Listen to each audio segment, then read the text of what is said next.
On ne pourra pas réduire la menace à zéro, mais on peut tenter quand même de limiter les trous dans la raquette. L'été dernier, le Parlement avait durci l'arsenal du suivi des condamnés radicalisés à la sortie de la détention. Le Conseil constitutionnel a censuré un dispositif assez dur qui prévoyait par exemple jusqu'à 10 ans de port d'un bracelet électronique. Bonjour François-Noël Buffet, vous êtes sénateur Les Républicains du Rhône, vous êtes le président de la commission des lois du Sénat et vous redéposez un texte, une proposition de loi. L'an dernier, il y avait eu consensus avec l'Assemblée.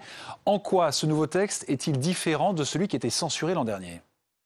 Le texte que j'ai déposé et qui a été voté au Sénat cette semaine, mardi dernier, vise à permettre de suivre les condamnés et détenus qui ont exécuté leur peine et qui vont sortir de prison, naturellement des condamnés pour terrorisme, vise à pouvoir les suivre pendant plusieurs années, entre 3 et 5 ans, ce qui n'est pas possible aujourd'hui, puisque l'année dernière, le Conseil constitutionnel avait sanctionné un dispositif un peu différent. Les suivre de quelle façon ? Nous remettons le projet sur la table. Donc le Sénat l'a voté.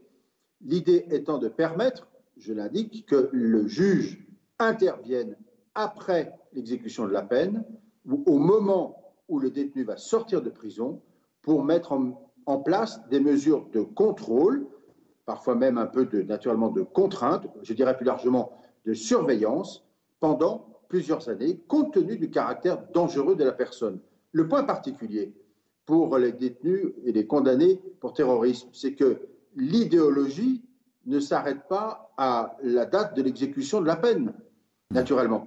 La peine, c'est une chose, mais l'idéologie, parfois, perdure. Et souvent, elle perdure. Il faut donc pouvoir continuer de vérifier et de contrôler les attitudes et comportements de la personne. Alors, il y a des chiffres qui ont été donnés en 2020 par le ministère de la Justice. 31 libérations, c'était pour 2020, de condamnés pour infractions terroristes. Oui. 62 en 2021. 50 sont programmés pour 2022. Donc, il y a un vrai sujet. Mais un équilibre à trouver, évidemment, entre limiter le danger et puis l'atteinte aux libertés aussi. C'est un équilibre qui est compliqué. Bien sûr. Actuellement, quelqu'un qui sort de prison, qui a été condamné pour terrorisme, peut faire l'objet d'un suivi administratif pendant une durée de 1 an, c'est ce qu'on appelle les MICAS, mais ça s'arrête au bout d'1 an.